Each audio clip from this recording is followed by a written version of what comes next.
1 di dunia saat ini.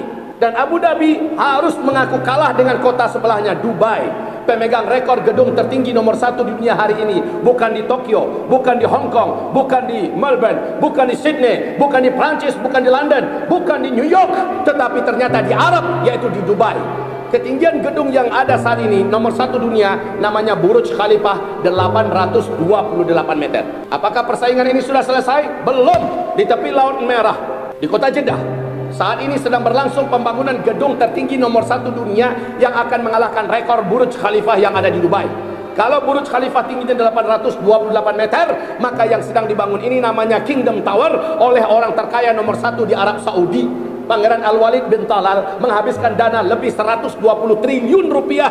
Ketinggian gedungnya 1,2 kilometer.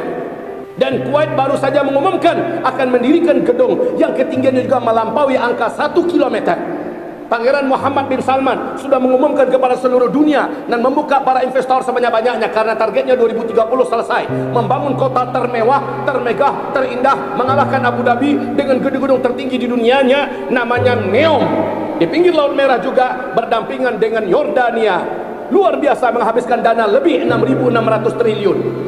Dulu mereka miskin, mereka tidak punya apa-apa. Sekarang mereka kaya raya. Lalu mereka berlomba-lomba dan berbangga-bangga membangun gedung-gedung yang tinggi-tinggi. Jika bahasa itu sudah kalian temukan, jarak masa antara kalian dengan kiamat sudah sangat-sangat dekat. Ibadallah, di dalam hadis diriwayatkan oleh Imam Ahmad Al-Baihaqi, hadis ini sahih menurut syarat Imam Bukhari dan Muslim. Rasulullah bersabda, "Isbiru fa innahu la ya'ti 'alan nasi zaman illa alladhi ba'dahu syarrun minhu hatta talqaw rabbakum." Isbiru, bertahanlah kalian, bersabarlah kalian. Nanti akan datang kepada kalian satu zaman, orang yang hidup pada zaman itu, keadaan, kondisi, hari-hari yang mereka jalani terasa lebih berat daripada keadaan kondisi hari-hari yang telah mereka lalui. Hari-hari kondisi yang akan mereka hadapi jauh lebih berat dari hari ini yang sedang mereka jalani. Pada saat itu bersabarlah kalian. Akan banyak yang paginya masih ada iman, karena beratnya tekanan dan ujian, sorenya dia sudah lepas dari imannya, kafir, murtad. Ada yang sorenya masih beriman, karena beratnya ujian, godaan, maka besok paginya dia sudah hilang imannya, kafir, murtad. Pada masa itu isbiru, bertahanlah kalian, bersabarlah kalian. Masa yang disebutkan Nabi adalah masa fase keempat, fase kita, dan 3 fase sudah berlalu. Fase keempat, penghujung kita yang sedang menghuninya sekarang. Sebentar lagi kita masuk fase kelima. Fase kelima langsung Allah menjanjikan dalam Al-Quran, surat An-Nur ayat 55. Maka bertakwalah kepada Allah, hati-hatilah. Rasulullah bersabda, apabila di akhir zaman negeri Syam, Syam itu Palestina, Syria, Lebanon, Yordania, apabila Syam sudah membara dalam fitnah, umat Islam, negeri-negerinya dihancurkan, kota-kotanya dibinasakan, masjid-masjidnya dirata, dan mereka diusir di pasar murtad, bila itu kalian saksikan di Syam, fa'alaikum, maka wajib bagi kamu pada saat itu bil mubadarah, untuk saling berlomba-lomba dan bersegera. Badiru bil a'mali fitanan, berlomba-lombalah kalian memperbanyak amalan-amalan soleh. Stop amalan salah, berlomba-lombalah beramal soleh. Sejak bulan Maret 2011. Hadis ini diriwayatkan oleh Imam Ahmad, dinyatakan sahih oleh Syekh Ahmad Syakir, dan dimulai hadis ini dengan fase yang pertama. Saya kecilkan saja karena memang ini tidak akan kita bedah. Fase di mana Nabi yang memimpin umat Islam, Nabi Muhammad ya, lamanya adalah 23 tahun.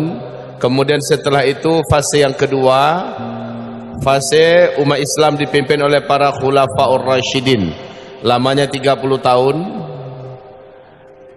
Ini fase khilafah. Kemudian fase yang ketiga, ini fase yang paling lama, fase umat Islam dipimpin oleh para khalifah yang menggunakan sistem mulkan adhan atau kekuasaan yang menggigit. kerajaan, dengan sistem kerajaan. Ini lamanya 1227 tahun.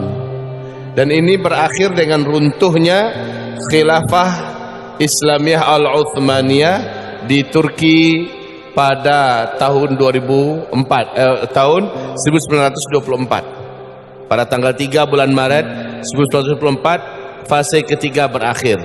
Perlu diingat, fase pertama dengan sampai fase ketiga Islam memimpin saat itu hampir seluruh dunia, yaitu baru 2/3 dunia. Islam betul-betul menjadi kiblat dunia. Islam ketika itu melahirkan peradaban dalam segala seni kehidupan. Islam betul-betul menjadi impian ribuan tahun lamanya.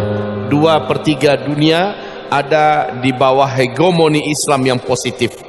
Buku-buku sejarah sangat padat bercerita tentang betapa megahnya, betapa hebatnya Islam pada masa dia menggenggam dunia. Baik, setelah runtuhnya khilafah Islamiyah, nah kita berada pada fase ini sekarang. Fase yang paling berat. Fase yang keempat. Fase ini mulkan jabariyan atau mulukan jabariyatan.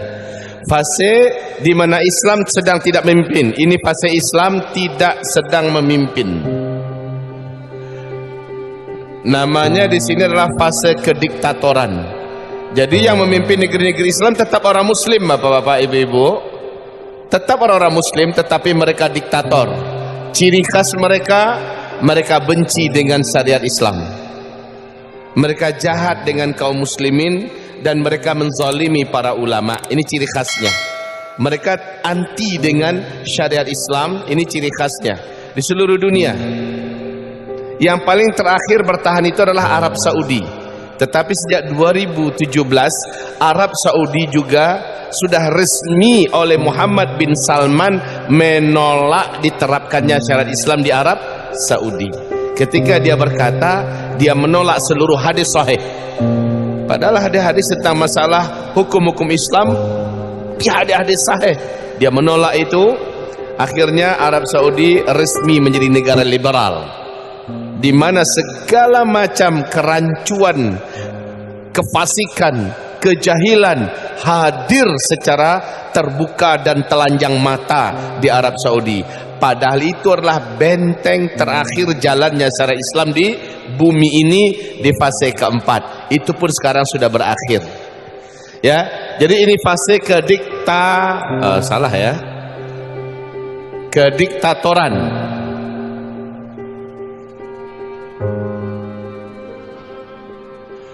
Hadirin yang saya cintai, fase ini kita tidak bisa memastikan berapa lamanya. Walaupun dalam analisa sementara hamba Allah yang fakir ini lebih dan kurangnya adalah 100-an tahun lah fase ini. Berarti ini tak lama sebenarnya. Ini tak lama. Tapi di fase ini puncak ujian dan fitnah untuk umat Nabi Muhammad yang beriman. Di fase ini puncak ujiannya. Nanti setelah fase ini dan insya Allah tak lama lagi kita masuk pada fase yang paling membahagiakan, dan itulah fase yang paling dinanti-nanti, fase terwujudnya janji Allah dalam Al-Quran, yaitu surat An-Nur, surat yang ke-24 ayat yang ke-55 ya. Ini adalah fase di mana Islam akan kembali memimpin seluruh dunia 100%. Allahu Akbar.